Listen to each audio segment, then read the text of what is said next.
Welcome everybody. It's a pleasure to be here at Steinway in Milan. I start in English for all the people that are connected via Zoom. Thank you so much for being here for the presentation of Sananda Maitreya's new album, the Pegasus project, Pegasus and the Swan. We are delighted to be in such an iconic place in Milan with a lot of friends. And ladies and gentlemen, let's welcome Sananda Maitreya.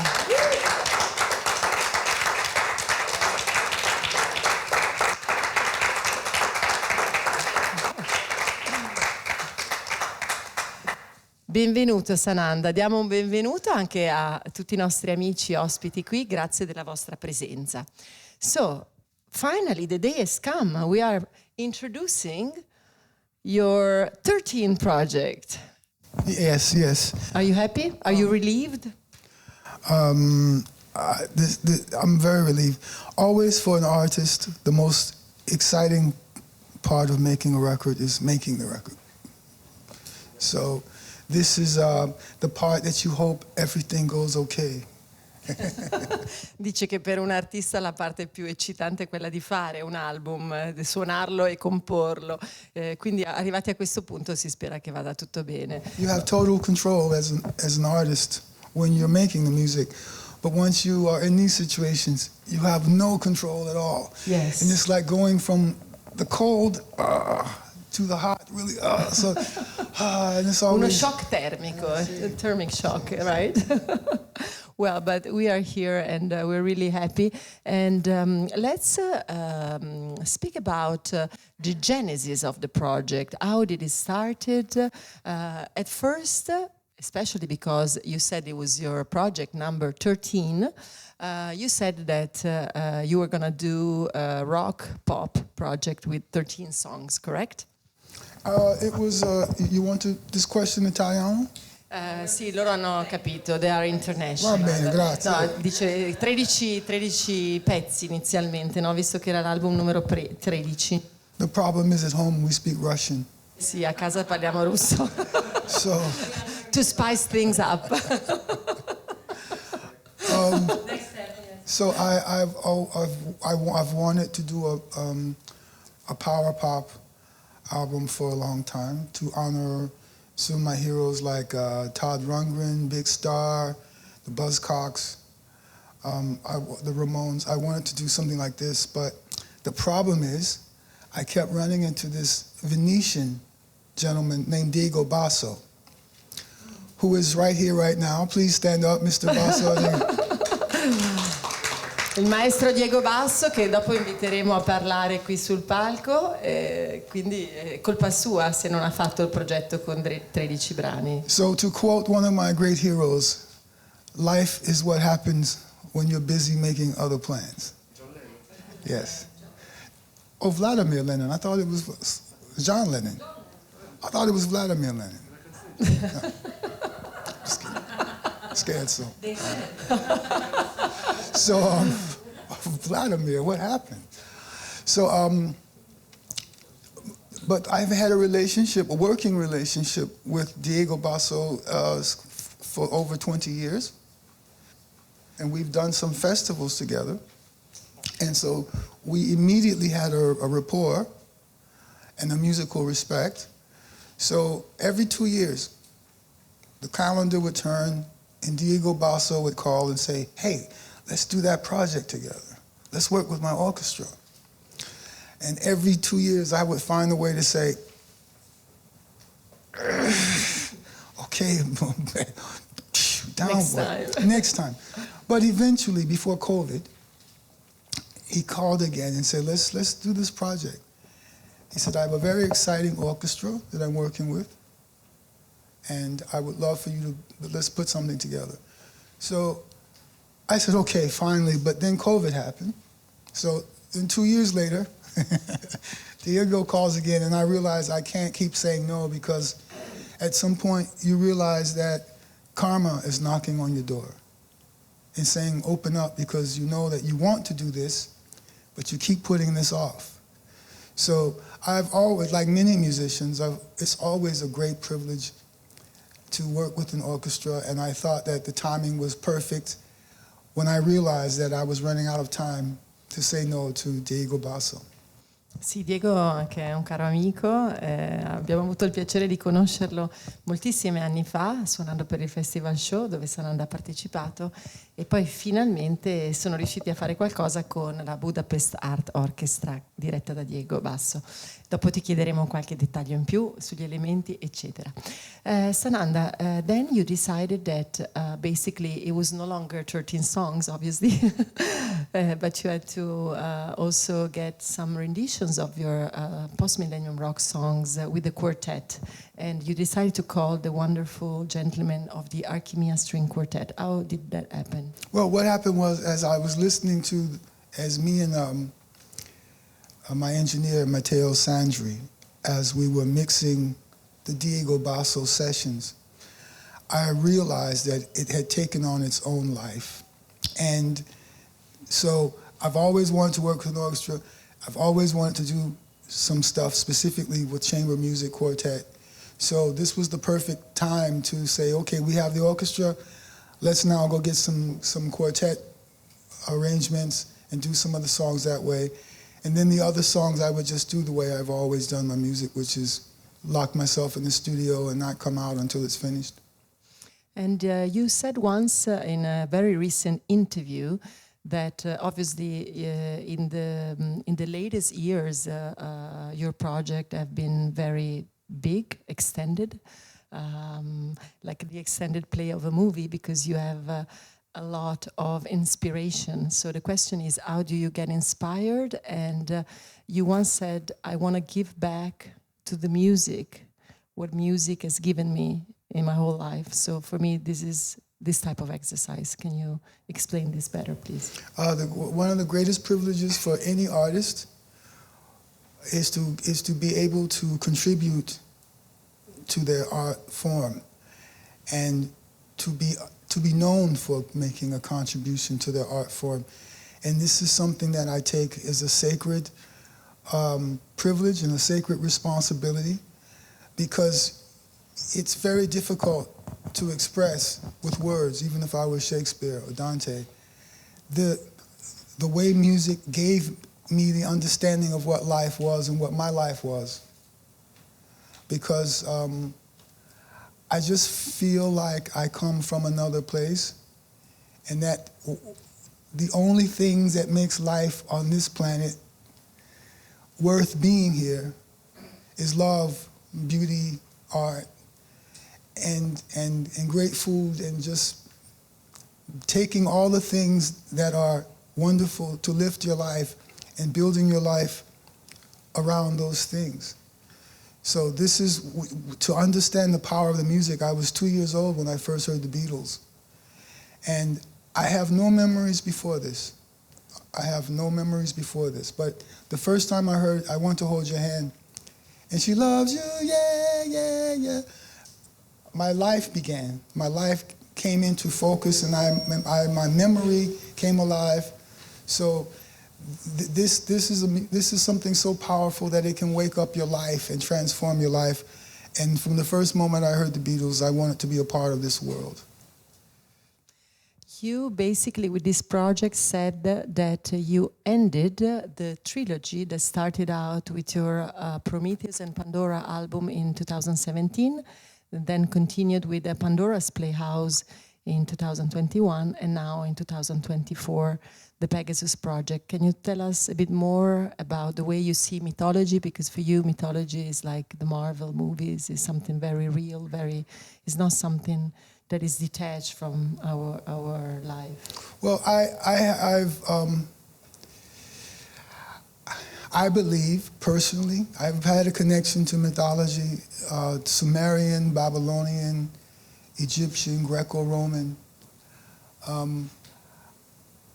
Scandinavian, African. All of these mythologies I have had a connection to since I was a child, because I believe mythology is our real history, but we call it mythology because it was our history before we started writing things down. Because the nature of what you all do is, if it can't be researched and verified, it's not usually promoted. So once upon a time, our ancestors were people of the oral tradition, and they passed on their stories from generation to generation. And every generation got a chance to put itself a little bit in the story. But the truth of the story remains. So I believe we come from angel beings, or beings that we would see as like our creators, who helped us put together these civilizations. And so this is the way that we honor them, our ancestors, but it's also a way to tell a story that is a cultural language that is genetically in all of us, because these stories have been passed around since forever. So there's also the fact that the gods of mythology are psychological archetypes. Every one of them has something that we can see ourselves in that particular archetype. And it's so important that we continue our connection, that, Disney, DC, comics, Marvel Universe have made their fortunes around perpetuating and updating these stories and giving them to the people of today.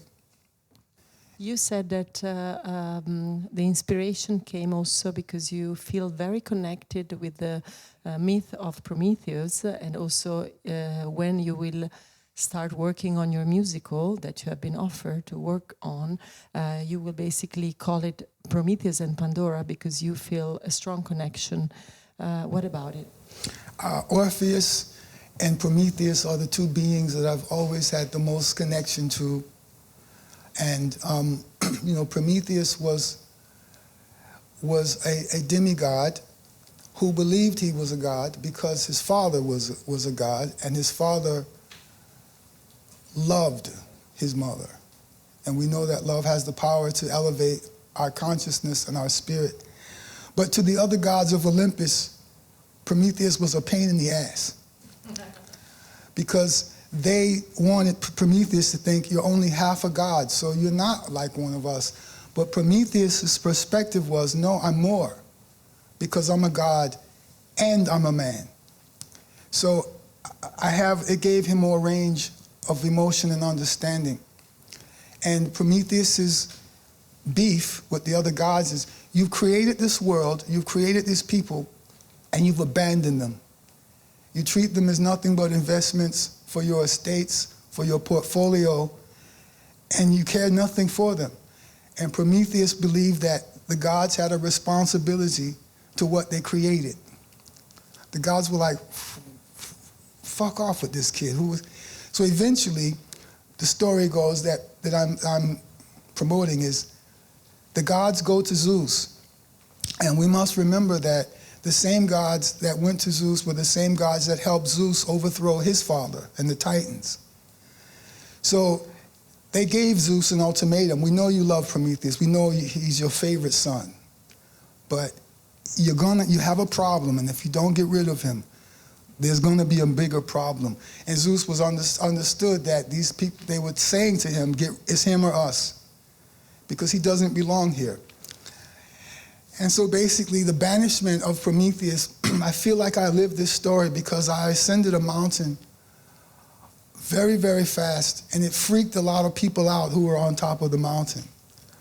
And while they were adjusting to this reality, they realized that you have an integrity that really matters to you, that you want to stay connected to.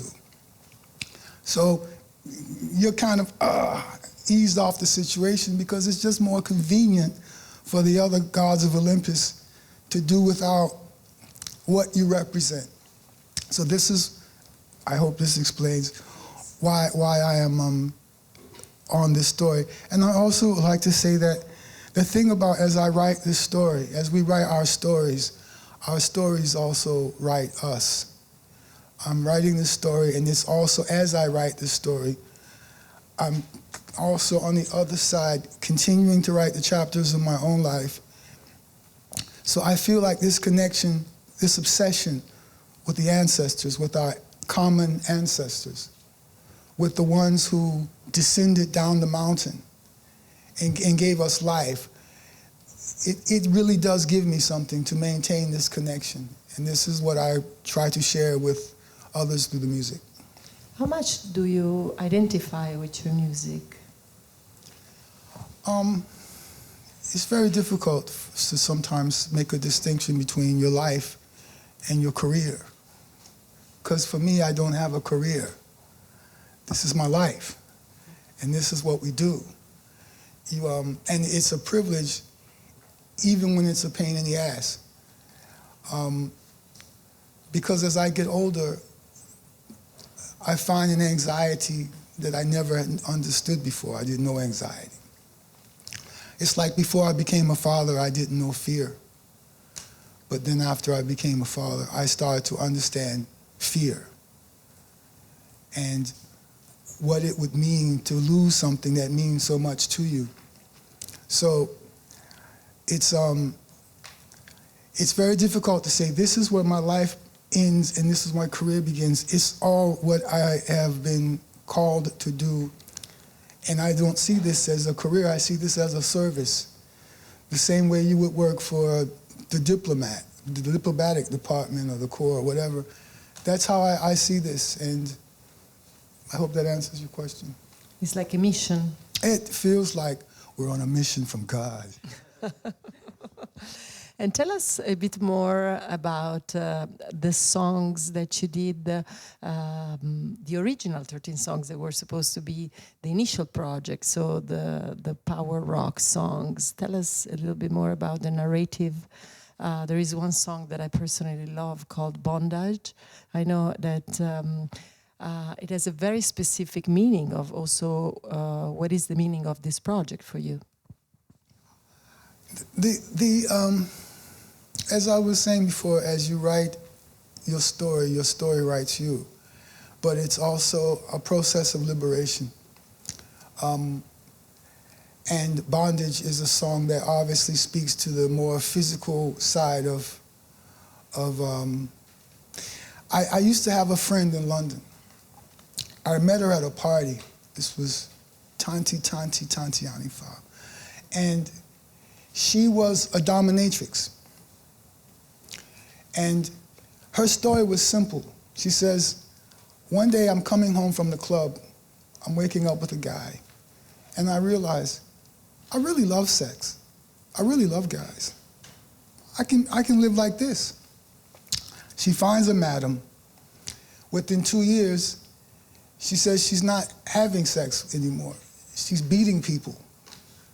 And her client list was such that she would have gotten disappeared if you knew the people that she serviced. But she said very interesting psychology of men, because she loved men, she likes men. And she said there's always a component, all of these people are people in charge of billions or millions of dollars or thousands of employees, or the fate of nations are in their hand. And they realize that because they have so much power over others, they need the psychological and emotional balance of someone exhibiting power over them. It's a way for them to balance the psychological burden of having so much responsibility. And that's kind of what the state of our consciousness is. We go through the process in life of tying ourselves, connecting ourselves to things that are stabilizing and that are grounding for us. And eventually, the process begins of letting those things go. But the most important form of bondage is what we choose to believe. And how it's great that as we mature, we can take half the things we used to believe and go on. So this is basically also probably a result of what you have been. You started out at the very top of the mountain, talking about the myth of Prometheus. And now I'm here. Stuck in Italy. And so basically you just want to do the music that makes you free. And eventually, even your very first record company, CBS, then Sony, renamed all the discography to your name, Sananda Maitreya, which is no longer new because you have had this name since 1995. So what about this? This is a form of liberation? What was the first part of your question? No, that is basically because I just said you were talking about bondage, the fact that obviously bondage has various meanings. You did the example of your dominatrix friend, but you said that the biggest bondages are the one that we impose on ourselves in our mind. I get your question. So I remember. I feel that overall, in all of your path of 35 years in the music, I was in a different situation. Most people spend a certain amount of time climbing the mountain, and then by the time they get to the mountain, they realize that, like anywhere else, it's just mainly a bunch of bullshit. That it doesn't really matter what level that you're on, you still have to trust what it is that feels right to you and work your way through this way. The blessing and my curse was having immediately seen the top of a mountain and then seeing that the reality is I just wasn't mean enough. The bottom line is it's not just about talent, it's about how ruthless, how cold, how mean, how all of these venal things that you're willing to be in order to please those people at that level that want to see you become something that is more easily for them to manipulate and control. And so for me, it was just about realizing, okay, the only thing that's really important is that people know me enough that I can express to them my music. I don't have to be the #1 on the charts. I've been through all of that. And all it does is create more pressure and more energy that has less and less to do with what you are offering, what you are doing. So for me, I'm in a perfect situation because I have as many people as I need in any given moment who endorse my music. We're still all over the world. But the people that we have now, we have earned those people. And over the past 20 years, those people understand what post-millennium rock is. And it's no longer something that was kind of given to them and then taken away very swiftly.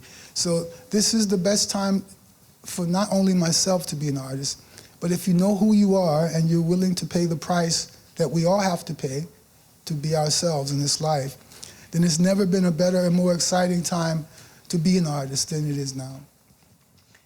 Thank you so much. It's food for thoughts, definitely. And also, because you mentioned it, we want to say hi to all of our friends in the different countries. We are live now with America for the very early birds, with the UK, and then with the with the Netherlands, with Sweden, we have, and France. Let's talk about... Don't forget Liechtenstein. Yes, and Switzerland, our neighbors. Let's, before asking if somebody here wants to have a talk with you or have some question, I want to ask you about the tour. You're going to be on tour. The tour will start on June 7th from the Netherlands, and you're going to be playing in some very important festivals.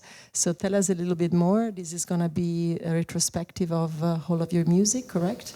Yes, we're going to focus initially on basically an overview of the history of, from the very beginning to this project now.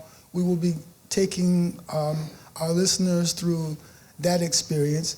And when we come back after festival season, where we can spend as much time as we need, then we can be more comprehensive in, this is post-millennium rock. This is what I was sacrificing for. This is what I took this path on behalf of, and now here it is, and I hope you can appreciate why I made the sacrifices that I made to be in this particular position. One thing that I'm very fortunate to realize is that I knew in my heart that I was in a very unique position, and that if I didn't take advantage of that, the opportunity to be exactly what I believe I'm bringing to the situation would never be there again, at least not through my particular filter. And like I said, I take these responsibilities seriously, and at some point, once I got my independence, I had no more excuses to not just throw myself. As the Buddha says, jump, you won't fall. And this is precisely what I trusted and what I did. So, I'm just grateful to be in this part of the experience where I've gotten on the other side. Because the thing about climbing a mountain is it's different when you're climbing someone else's mountain. But when you're climbing your own mountain and you wake up and you realize you don't have to climb so hard because A, it's your mountain anyway, and B, it's not going anywhere. The good thing about your mountain is it doesn't move. So when you realize this, your vision of life changes, and you breathe more easily, and you realize that you're free from all of the constraints that normally we artists who are dealing with the commercial world, we have to deal with.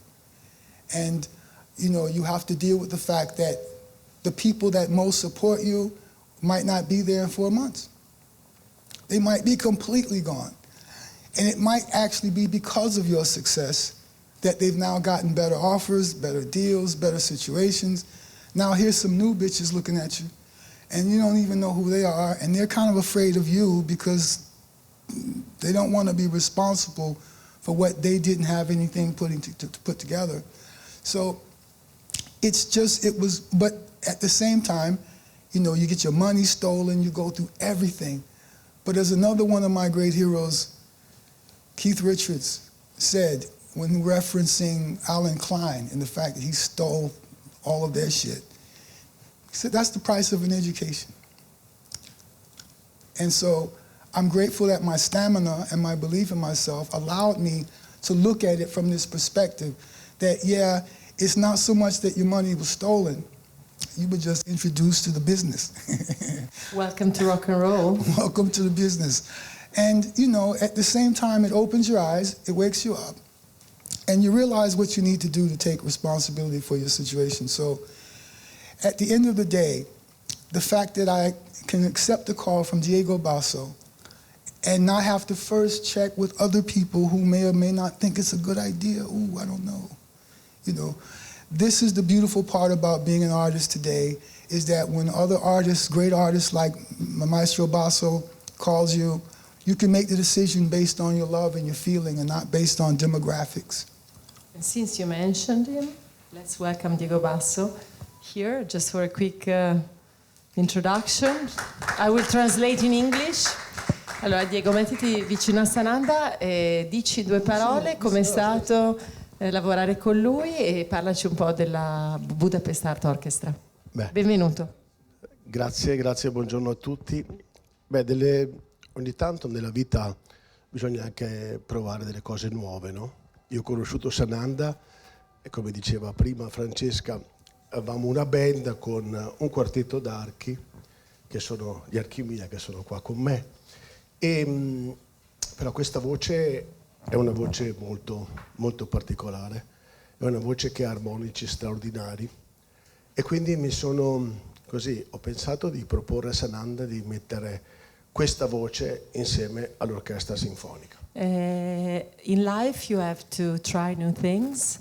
When I had the privilege of meeting for the first time Sananda, we started working together, and it was just me as an orchestra director and a band and Archimia string quartet. But then I really felt that Sananda's voice was going to be absolutely perfect for an orchestra, and so this is how the orchestral part arrived. E quindi sono andato a trovarlo e gli ho proposto questa idea. Ma così, era più un caffè che qualcosa di più concreto, no? E invece Sananda in un secondo ha detto sì, facciamo questa cosa, è bellissima questa idea. E quindi siamo partiti con questo progetto dove abbiamo messo un'orchestra sinfonica, quindi 80 elementi, una scrittura prettamente classica, sinfonica, anche se verso comunque il pop, però comunque non c'è proprio la purezza del suono orchestrale, del suono sinfonico. When I went to speak with Sananda, I went to his house and I thought it was just for a coffee or just to hang out. But then I explained to him my idea, and then he immediately said, yes, let's do it now. And obviously there was a big orchestra of 80 elements, and we did an arrangement that is very classical, very pure, and this is it. E quindi ho ascoltato le versioni originali e poi ho cercato da quelle versioni di fare una nuova versione, rispettando comunque armonicamente e come stesura tutto quello che c'era. E questa è un po' stata la sfida. Io adesso devo ancora ascoltare il progetto finale, perché Sananda lo tiene sempre giustamente, è lui che l'ha inventato, pensato, creato e cantato. Quindi sono molto curioso, no, di capire questa cosa, che abbiamo lavorato, è 2 anni che ci lavoriamo, e quindi sono curioso di capire. Adesso ho visto il CD, me lo ascolterò, per capire la voce di Sananda, se tutto quello che ho pensato, che si sposa insieme alla grande orchestra, ma sono sicuro che è successo questo, perché la sua voce, la sua musicalità credo sia qualcosa di straordinario, e io sono onorato e felice di aver fatto questo progetto. Grazie Diego, grazie mille. Diego said that obviously he still has to hear the performance with the orchestra, because obviously Sananda kept all of his, the suspense. Obviously today we're introducing the new project, which will be available on May 11th, and so he's very curious. He said that it was basically an honor for him to take part into this and to basically play Sananda's music with a big orchestra. And it's, for any songwriter, it's always a great rite of passage to hear an orchestra express something you might have written, in the basement, years ago or whatever. To hear your songs go through the development stage of maturity, and to be opened out and expressed in this way is always one of the great privileges for any songwriter, to hear their music like this. Grazie mille. Se qualcuno ha delle domande dal pubblico? Faccio in italiano così tu traduci meglio. Allora, ero curiosa intanto di questa amicizia con Luisa Corna, cioè se ci poteva approfondire un secondo. E la seconda cosa, che tipo di pubblico si aspetta di incontrare in questi festival? Grazie. The question is about the long-time friendship you have with Luisa, who, let's say, she's one of the 2 female voices on Yes. on the record. And then, what type of audience do you expect to see at your live performances? The last time we were out, we were already seeing, in many cases, we were seeing 3 generations. It's always something when you see the mother, her mother, and the daughter. This is something so very wow, that you have this connection with people's families in this way. So I don't really have much expectations. For me, my attitude is that if 2,000 people show up, if 20,000 people show up, if 200 people show up, I'm the same. My job is to pour out the blessing that I have been given and to share it with whoever's there. But this is, the thing about Madame Louisa is also she's someone that I met a little bit around the same time as I met Diego. And she's just, I love her voice because she doesn't sound like anyone else but Louisa. And she doesn't try to sound like anyone else but Louisa. And she has this great emotional quality of really getting into underneath the song and lifting it. She has such an amazing emotional range that I've really enjoyed working with her. And we have a good chemistry, and this is good. And she's now like a member of our family. And she also just got married to a much younger man. He's very, very handsome. So way to go, Louisa. That's the key to why she looks so beautiful. She's got it going on like this. Yeah, she's a wonderful woman. And he's a carabinieri, so, you know, yeah, I have to be careful what I smoke around him. So, and Beatrice Baldacchini was someone that we met a few years ago. We really loved,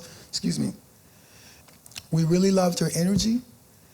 She's a very powerhouse type of performer.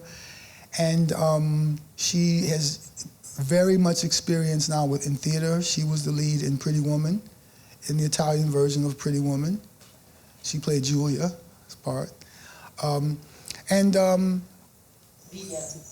We wanted to work with her again because we also just like what she brings to the situation.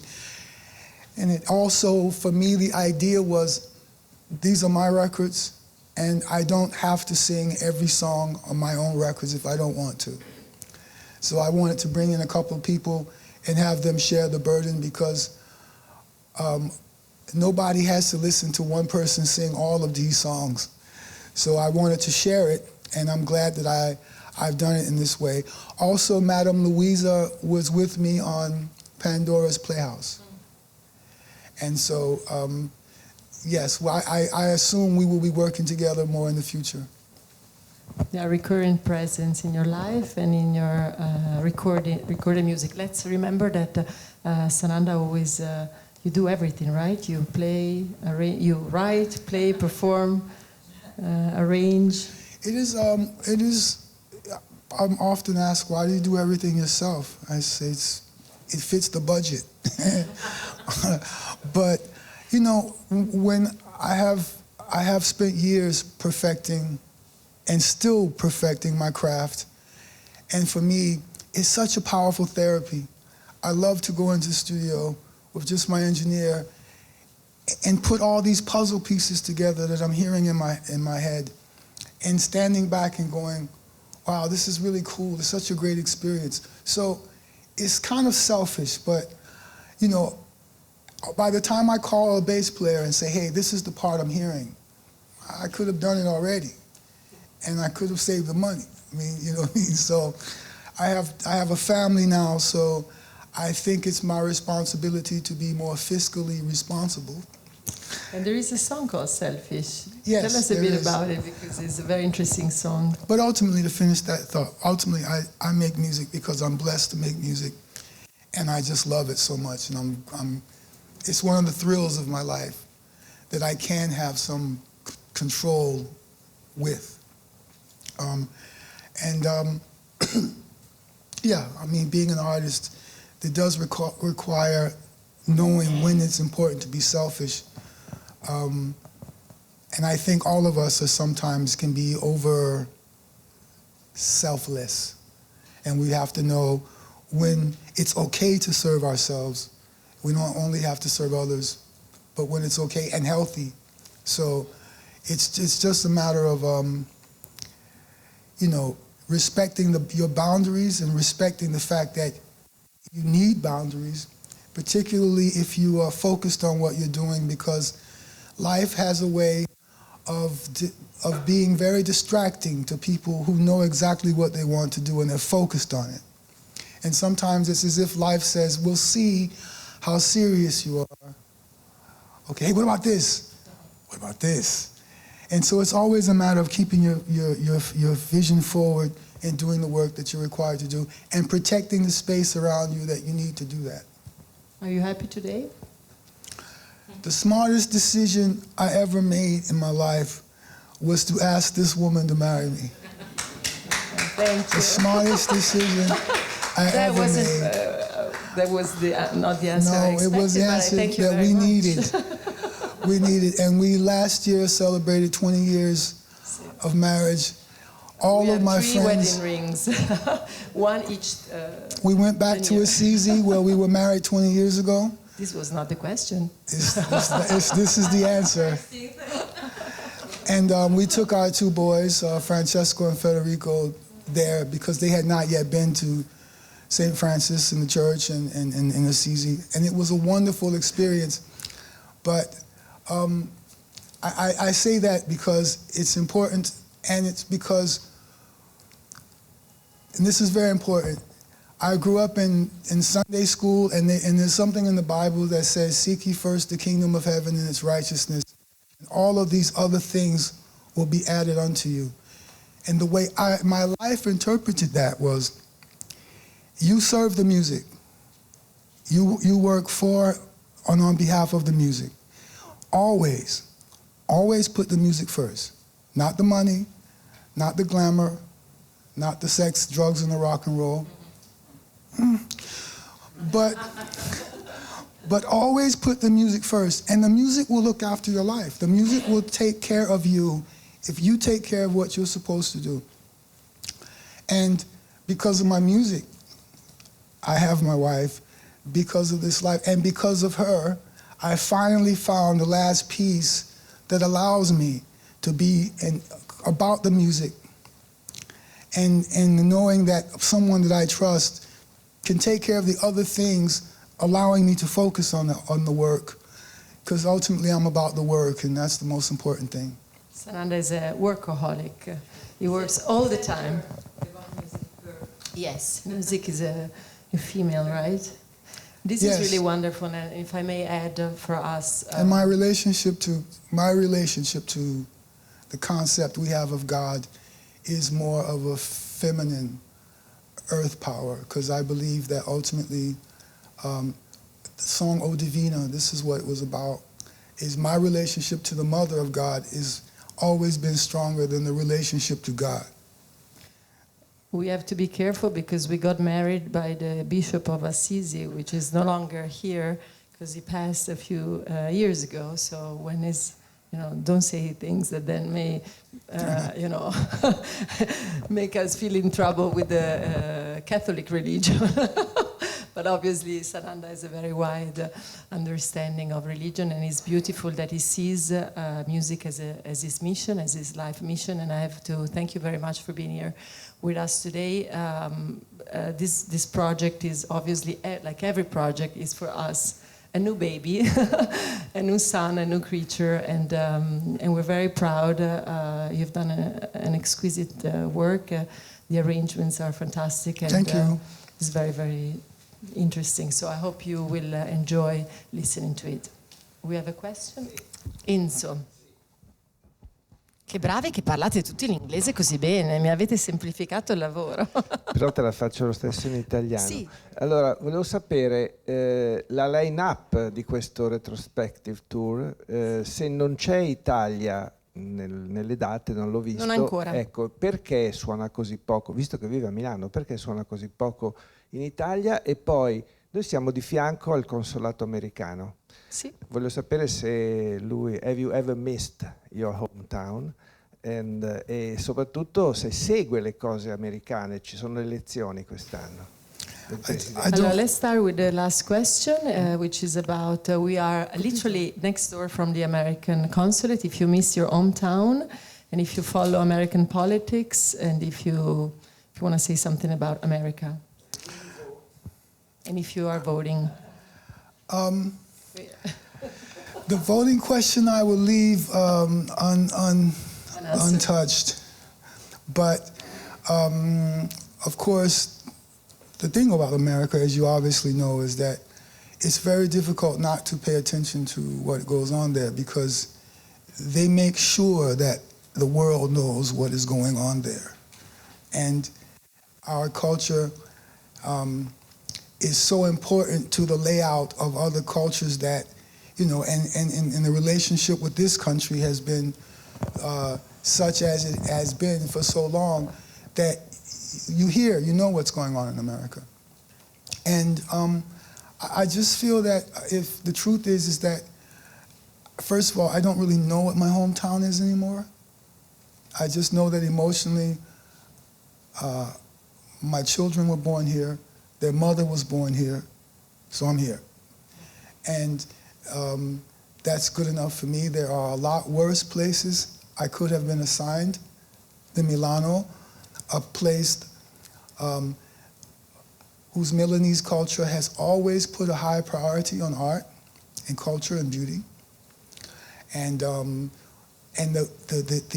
place is so rich with all of this energy that I've always been prolific, but I probably have never been as prolific as since I've been here in Milano. So It's the food, probably. yeah, probably. But it's a very. I don't really miss American culture, because what I've said before is I came to Italy so that I could live my American dream. It was becoming more difficult because of the corporate control of so much that goes on there, that and the relationship to art and art history is not the same as it is here and in Europe. Because generally, unless you are making some corporation or someone a lot of money, they don't have the respect for artists. And there is no art for art's sake mentality. It's all about how it can be capitalized upon and used to further some other industries' interests. It's easier in Europe because, first of all, it's just you've got such a longer attention span or such a long history, which gives a bit of a longer attention span and a longer appreciation of the value of art and its contribution to the quality of our lives. And you know, it's in my generation, I'm 62, my generation was the last generation of children for whom music in school was mandatory.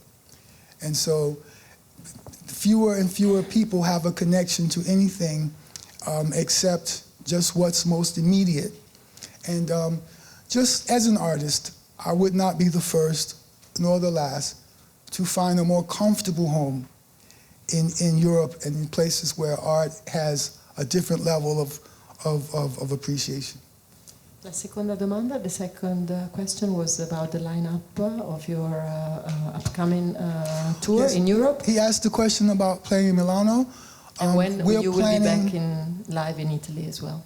Yes, this is in the works now. We wanted to start off doing some other places in Europe first. But what we're planning also to do is to find some place here in Milano to put together something where we can invite everyone to come from Europe, because Milano is not some place that you have to twist people's arm to get them to come. So this is ultimately what I would like to do, is set up an environment where we're there for a while and we can really stretch out and present so much of what we've been able to achieve in all of these years. Like a residency. Yes, residency, yes. So we wait, and then because we're talking, ci sono altre domande? Okay. La line-up, sì, the musicians, We've worked with How many people? some musicians. The ones that will be touring with me, they originate from Varese. And we have called them the Sugar Plum Pharaohs. And as they were last time, they will be accompanying me again.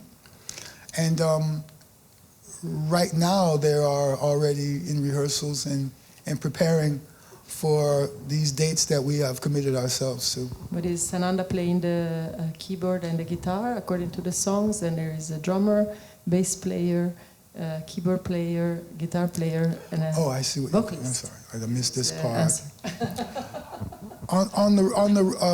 I only work with them. I only have the privilege of working with them when we're touring. Sì, perché non suonano nel disco, ovviamente, perché tutte le canzoni rock, all the rock songs, Sananda plays Well, I by always play himself. everything by myself.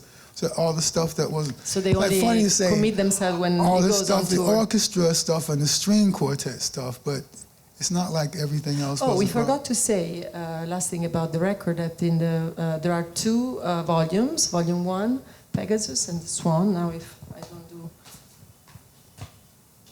a mess, I open so you can see.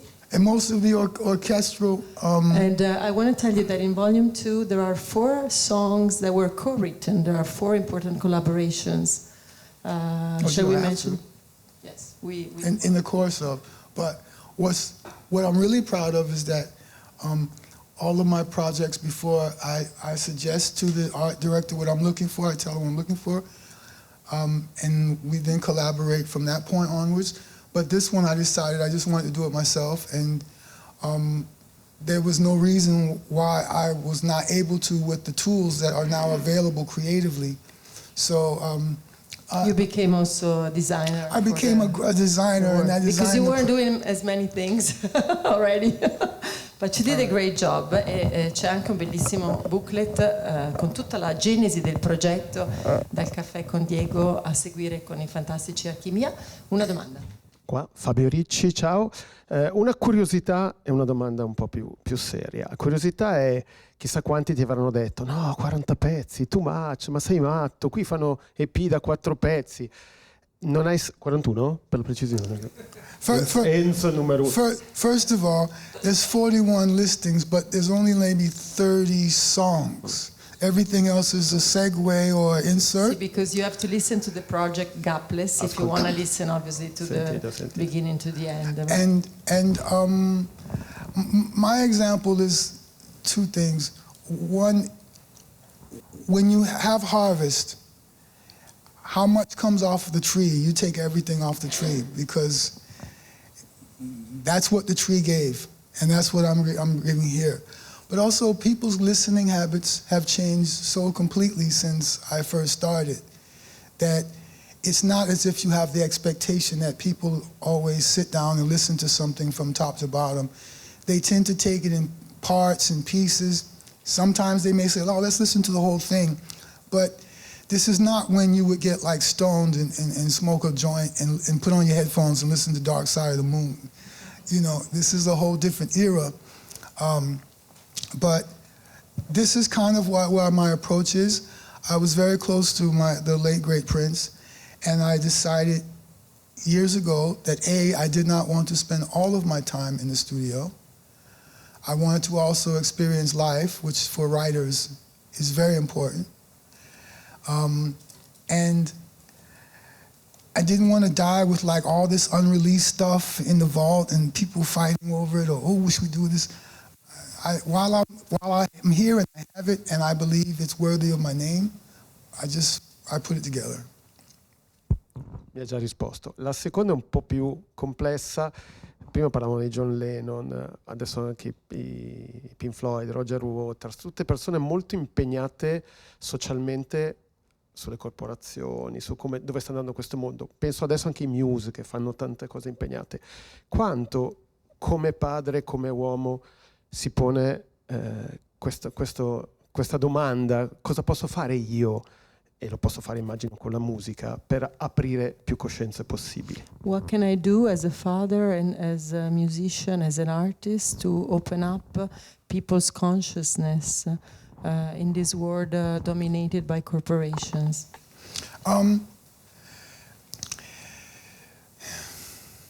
It's simple, but it's complicated, but it's simple. You have to first assume, okay, you have to hypnotize yourself. We're all under a spell. We walk through life under a spell. Question is, whose spell? Generally, our spells are collective. We have a common agreement with what we will call reality. Because the reality is there is no one reality. Everybody is an individual cell that filters life and sees it the way they do according to their experience and so many factors. So, but we agree that there are certain things we will agree on as communities and say, this is our reality. We accept these things, we don't accept these things. So we're under a spell. This is the genius of advertising, is buy this, buy this. I'm under the spell of Steinway. I'm under the spell of Fender guitars. I'm under the spell of my wife and my family. But I'm able to choose which spells I fall under because I have conscious control of my vision. And the most important thing is you have to convince yourself, you have to hypnotize yourself that you have something worthy of being heard. This is the most important part. You can be shit as a musician, but if you can convince yourself that your voice is necessary, that what you're offering is necessary, you will find people who agree, because energy works like this. And it's ultimately, music is just energy. And it's where the energy originates is from how you see yourself. So You have to presume upon yourself an arrogance that I am worthy, what my shit is just as worthy to be heard as anyone else's. And it doesn't matter how many other people are doing this. It doesn't matter what corporations are doing. But you also need to take advantage of the fact that if you're not being promoted by corporations, don't confuse your music with corporate music, because the world is not begging for more corporate music. We have enough of that. It's very well represented. People pay attention most when they hear something that captures their attention precisely because it's not what they're usually hearing. And it doesn't matter if they say, oh, what's that, or whatever. It just matters if they notice it. So this is the most important thing. From there you build, from there you grow, and from there the seed that you plant becomes a worthy seed that bears fruit. But you have to convince yourself that nothing else matters except how you see it, how you're doing it. And you have to stay away from conventional wisdom unless you want to do conventional music. Okay, if you're not doing conventional things, conventional wisdom has nothing to do with you. Create your own laws, create your own rules, and put your balls behind it, and just follow it. Because this is convincing. People are naturally attracted to people who have like the audacity to actually believe that you are just as worthy as being heard as any of these other motherfuckers. That's where we love confidence. We love that vibe. This guy has a vibe. Yeah, but he can barely play. It doesn't matter. The vibe is hitting me. So that's the most important thing. And music is just a vehicle of expression, of how you express yourself. That's all. Your expression is as legitimate as anyone else's. If you don't buy into this and if you don't believe this, none of it matters. So no labels to define your music? Excuse me, Mom? No labels to define your music? None except the labels that I'm inspired to give it if it's there. I mean, it's just I'm the papa, I get to name the baby. Posso fare una domanda? Più che altro la curiosità. Ho visto che prima ha approcciato benissimo questo magnifico pianoforte. Vorrei sapere un po' se lui è autodidatta, ha studiato, fra l'altro si è confrontato anche con esponenti della musica colta, diciamo così. Quando è iniziato, eccetera, eccetera. A bit more about your approach to music, if you're self-taught. Yes. How did you start it? And also you play with the elite of classical music, so they want to know more about how Sananda The Rolling approached. the Rolling Stones of string quartets, the Archimia string quartet. Adesso tra poco vi presentiamo. Yes, I am self-taught. I think a musician's greatest asset is their ears. And if you can hear it, you can figure it out. And, I wanted to study music theory in school, but they didn't want to teach me. So I make up my own music theory. And this is the way, this is where I get eventually your confidence comes in the fact that you're allowed to create your own language. And you're allowed to use it. And so at this point, I'm just very glad that I took the road that I took, because if the music is in you, it's going to find a way to come out. And it doesn't matter if you start at 2 or if you start at 22 or 32. If it's in you and you give it a chance to come out, it's going to come out. La musica in te comunque esce, anche se non me l'hanno insegnata, me la sono imparata da sola, giusto? Mm. Ci sono altre domande? Una domanda? I'm Matteo. Thank you for having me. Matteo. Francesca invited me. It's not really a question. It's more like a thank you for walking. It's not really a question. It's more a thank you for walking away from everything you walked away from, which is, most people just dream. I had some help. It wasn't just walking away, it was get the. It was pushed away. Did he jump or was he pushed? And the second part of the non-question is, thank you for keep making music that is important to you and not just keep making copies of that first album that still in my lifetime, I think it's the greatest first album that came out in my lifetime. Because you could have just turned yourself into your own cover band, you know? How many times can you just play Wishing Well, you know, just, you know, sign your name, just once more, once more. One of the, Matteo, I remember Prince, the legendary Prince. I remember him saying to me, I don't envy you, because he said, by the time I, Prince, became a phenomenon, there were steppings, building blocks. Everybody knew I was coming. Everybody saw it. Oh, okay, there it is. He said, you, right away, and the way the business and the way psychology works is the moment they accept you, this is who you are to them. And because you didn't have steps along the way that they could see, they didn't know what you were building. So they catch you at the very beginning of a process, and then they resent you when you continue to grow past your very beginning. And I've always said, and I've always felt that my first album wasn't my first album. It was the last album I owed from a different time and place. You know, honestly, even at the time, it felt like I was finishing something, not beginning something.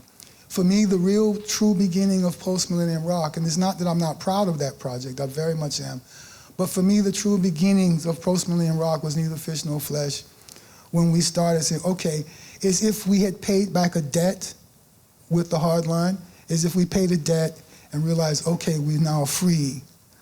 And it was just a very interesting time, because it was also the fact that between my first and second projects, virtually, CBS Columbia was in the process of becoming Sony International. And relative to Sony, Columbia was a more artist-friendly company. If you had earned their trust as an artist, they let you get on with it. And they would then put what energy behind you they felt they could to do justice to your project. Sony, in that era, of course it's a different world now, of course, but in that era of Sony, the Tommy Mottola era, or you guys would say Mottola, it was no, we don't listen to artists, they listen to us. It was a very top-down way of operating, and there were a lot of us artists that just didn't fit that template. I just, like, trust me, okay? Just let me do what I do, let me create my magic, and let me, no, it was too, and so there was a lot of resistance to continuing as I had begun, where they just let you continue to reinvent and write yourself, because like you said, this is what they would have preferred, is that keep repeating the formula. And my formula is no formula. It's just trust the inspiration and follow it. Follow it. And so it was just, but it was emblematic, because the 90s is when the industry fell apart as we know it. And that's because as more and more corporate entities, larger corporate entities, saw what Sony was doing, and they said, we got to have a piece of that as well, they brought with them the attitude that I personally witnessed, that we're going to move this guy over from the automotive division, because they had record profits last year. He's going to run the record company. Ooh, wait a second. What does this guy have to do with artists? Music is no different from selling bread. It's no different from selling cars. It's just a product. And this mentality is what began to kill the baby in the bathtub. And now we're in this completely wild, wild west situation where the great Sean Parker came along with Napster, and when he came along, that's when I realized, that's my way out. That's my way out. I see it now. So you were one of the first to use the internet. I remember you put Wildcard for free, downloadable. Time was a very important factor. Timing was a very important factor. But I do want to shout out Sean Parker, because that was when we started to realize that there was a new game in town, and it was going to dramatically change everything.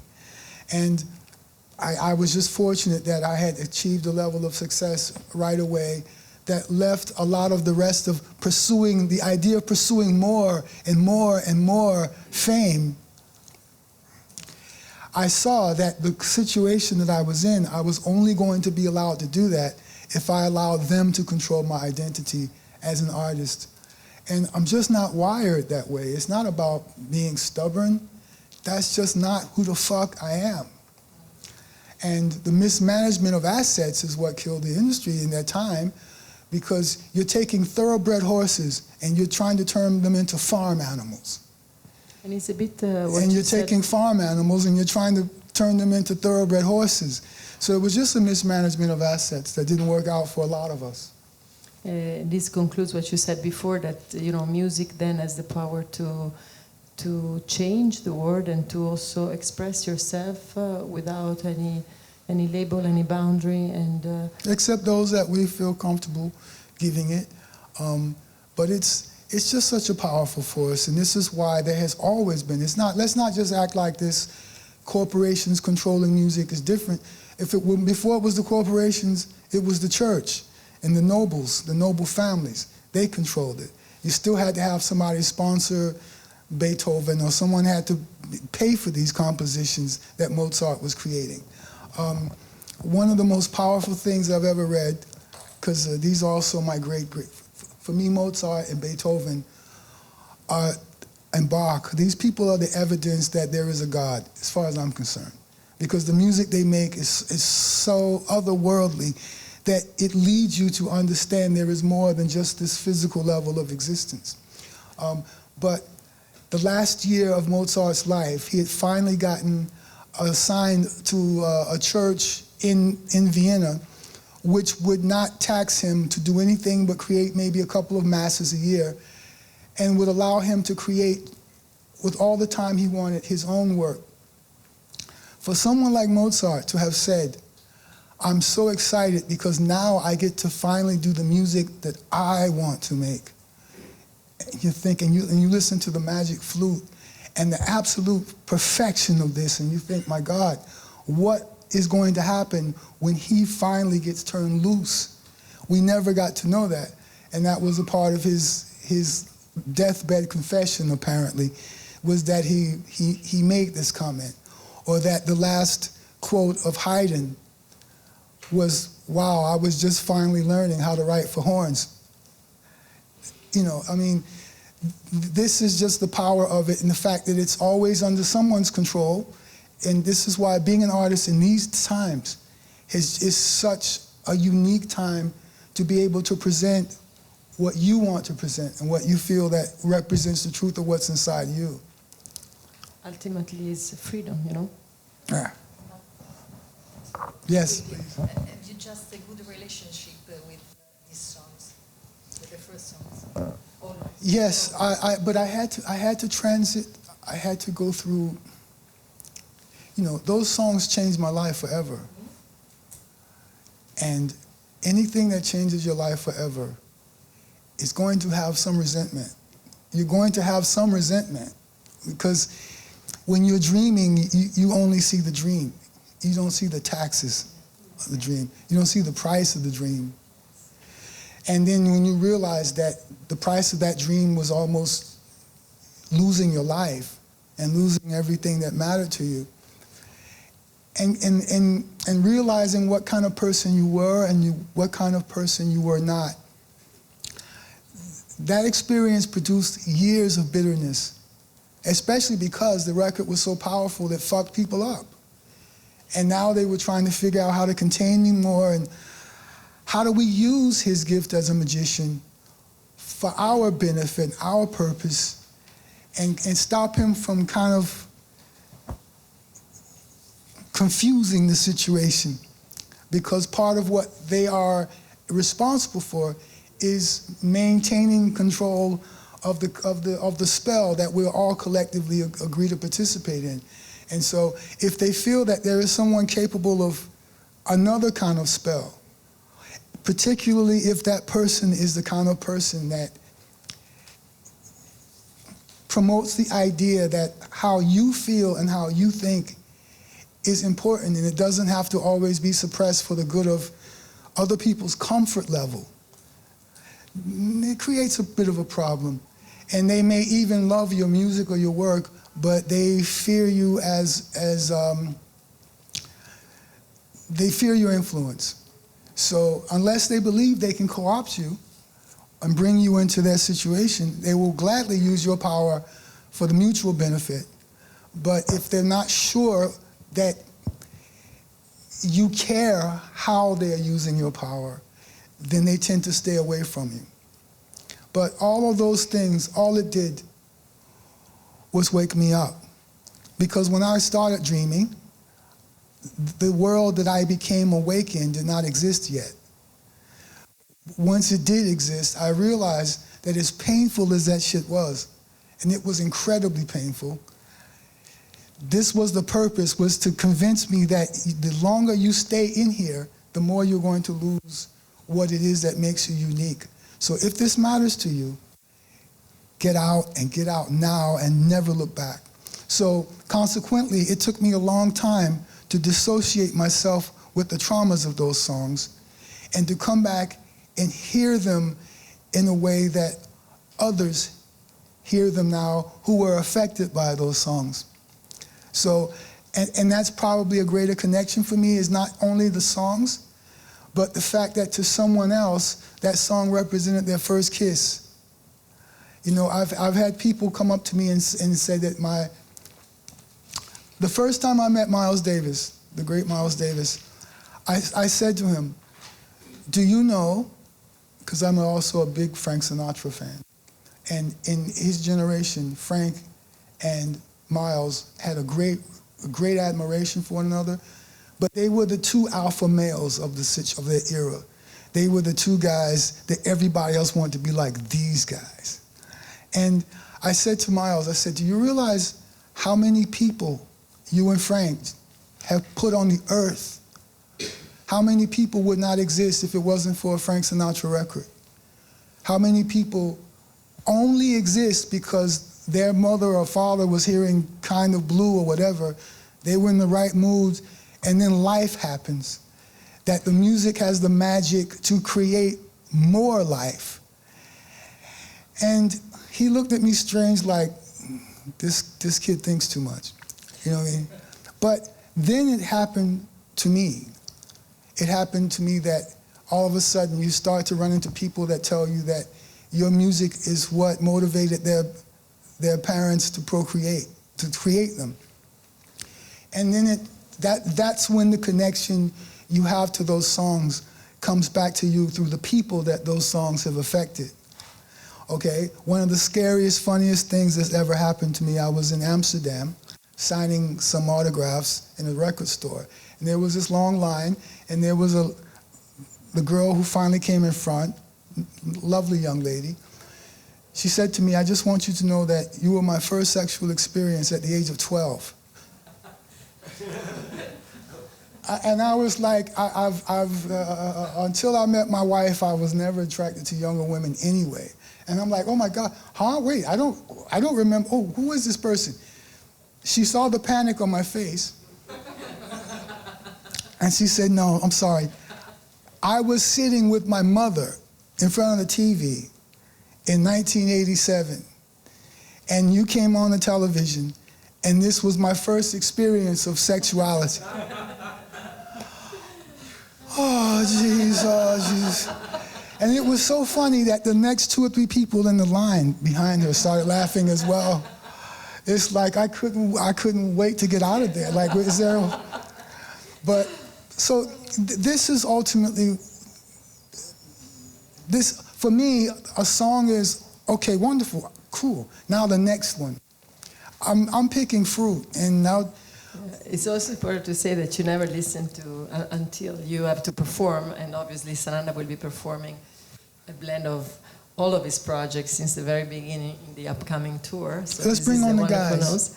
Yes, in the meantime, if the Archimia can come in, because we have talked a lot, but it's true that, you know, you never listen back to your songs.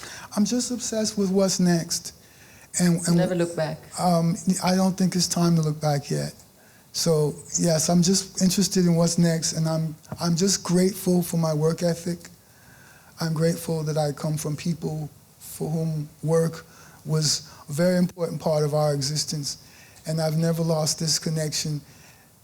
How important is the work to maintaining our spiritual, emotional, and psychological balance and equilibrium? Because if I'm not working, I'm just fucking with something in my head, and I'm going nuts. Or buying guitars, so it's better you work. Allora, diamo il benvenuto all'Archimia String Quartet, Serafino Tedesi, primo violino, Paolo Costanzo, secondo violino, Matteo del Soldà, viola e arrangiamenti, e Andrea Anzalone al violoncello. Grazie tantissimo. Ah, ok, allora c'è una piccola pausa. Allora io chiedo a Serafino, che non abbiamo ancora intervistato, un piccolo commento su come è stato lavorare con Sananda su questi brani. Colto, secondo. I asked Serafino, who's the first violin, to describe his experience to have worked with Sananda on this record. Colto completamente impreparato, non sapevo di dover parlare anche, avevo studiato di suonare, ma no, beh, è stato per me emozionante perché sono di quella generazione per cui lo seguo da tantissimo tempo e trovo che abbia, come diceva il maestro Diego Basso, una voce graffiante molto particolare e molto stimolante per degli strumenti come i nostri, che in genere sono considerati strumenti molto morbidi e basta, diciamo che gli si sentono più che altro nella musica classica. In questo caso unire un genere musicale fatto di contaminazione di vari generi, dal funky al pop al rock al blues, c'è tanto dentro la voce di Sananda, unirlo a questi strumenti, al nostro modo di suonare è stato molto interessante, soprattutto credo per Matteo che ha fatto gli arrangiamenti, stimolante e di creazione, per cui bello. E poi, beh, insomma, devo dire la verità, nel momento in cui fai due note e senti questa voce così particolare, perché voci belle ce ne sono tante, ma voci particolari no, per cui soprattutto in un momento in cui da qualche anno sentiamo le voci abbastanza omologate, no? Sono sempre tutte un po' uguali.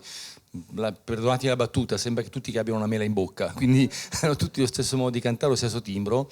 Sentire una voce così particolare per noi è stato veramente molto molto molto stimolante. I tried to translate, it was really long what you said, but thank you very much. Serafino is saying that basically it was a very interesting experience for them to perform Sananda's music with these arrangements, because especially Sananda has a very specific sound in his voice, and also, as he says, in his genre, post-millennium rock, also in his voice he has a blend of very different genres and nuances. But the maestro is back, so we move the chairs, and thank you so much for this. It's time for music that feels the soul. And just to mention that we had on this project, there were also a lot of other people who have over the years asked if I would collaborate with them. So once I opened the door to working with Diego and Archimia, then there's a gentleman by the name of Andy Wright, a great English producer who is very well known for his work with many great English artists, including the Pet Shop Boys. As well as Mick Hucknall and others. We did something together. The great Jelly Bean Johnson of the time, the drummer of the time, the seminal funk group from the 80s. And then this gentleman, a film composer who I collaborated with on a film named Oscar Derek Brown.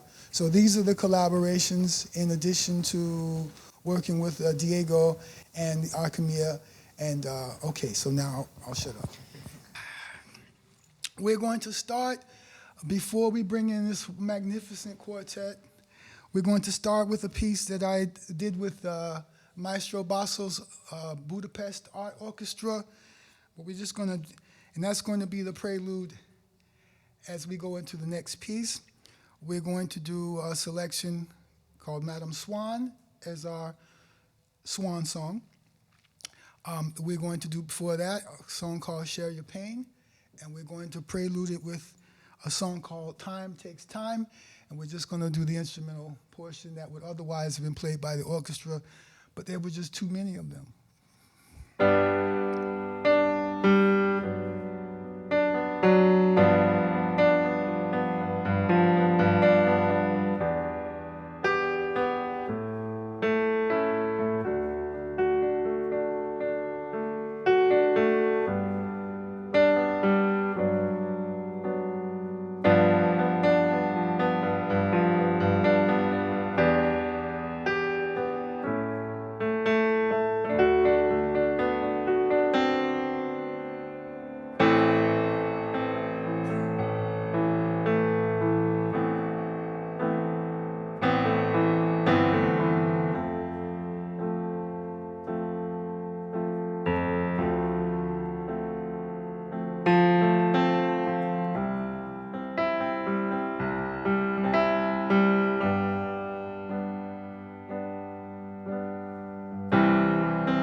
I have seen your reign, but I love you more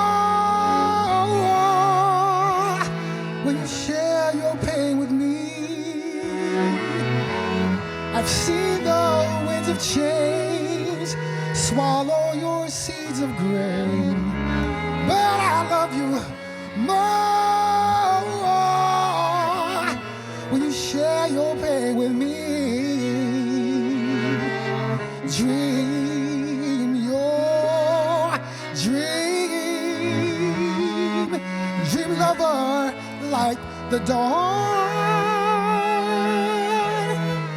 'Cause when you dream,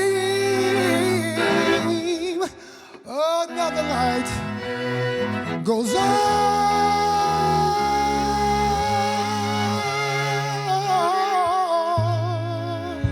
Yeah.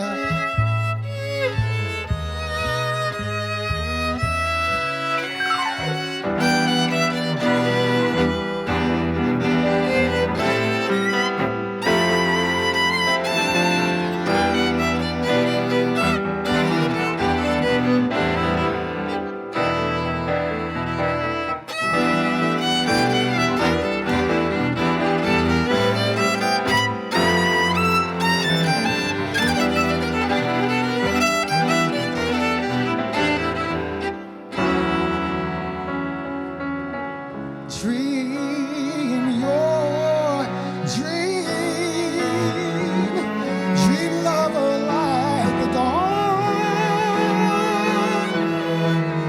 'Cause when you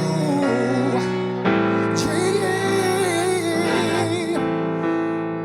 another light goes on.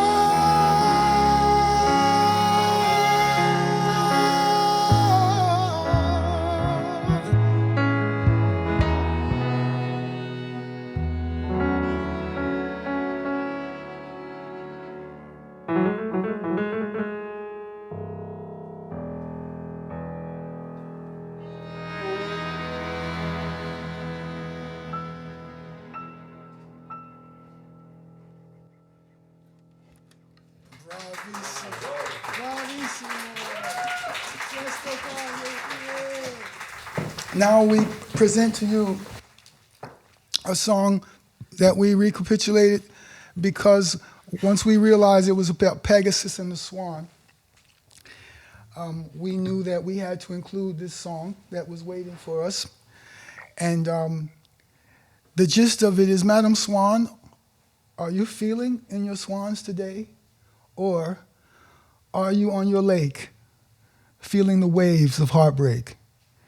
And this image just so grabbed me that the idea that a swan on a lake is also helping to bear the pain of our human lives, that this is a part of the service to nature, that they feel our pain and they take it upon themselves to work it out on the lake.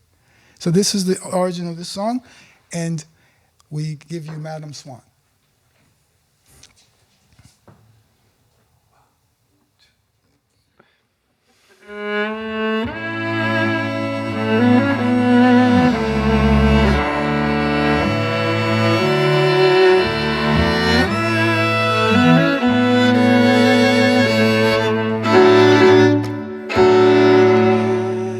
Madam Swan, are you feeling in your swans today? Or are you on your lake, feeling the waves of heartbreak? Madam Swan, are you feeling in your swans today? Or are you on your hill, waiting for waters to be still? Love floats and flies away into a dream. You are the last song that I'll sing. Madam Swan, are you gazing at the lonely moon? Can you hear it sigh, bringing fresh starlight to your eye? Madam Swan, are you floating on a bed of tears? Or is it in your mind? Just feeling the shallows this time. Love floats and flies away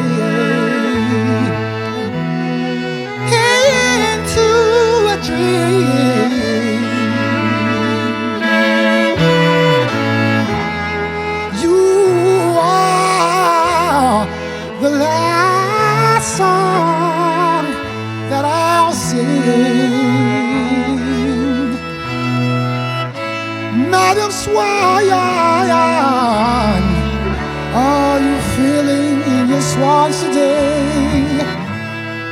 Or are you on your leg, just feeling the waves of heartbreak? Madam Swan,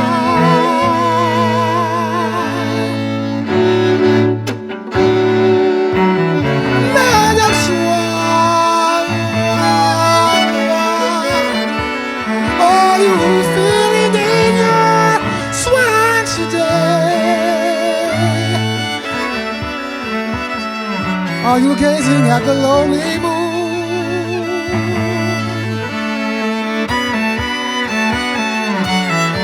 And can the daybreak come too soon? Madam, Madam Swan.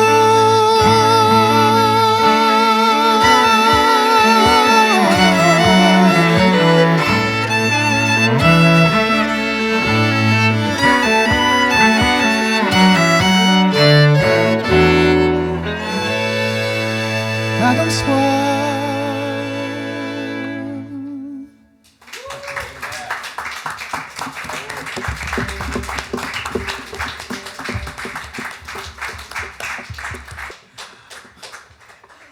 Thank you very much.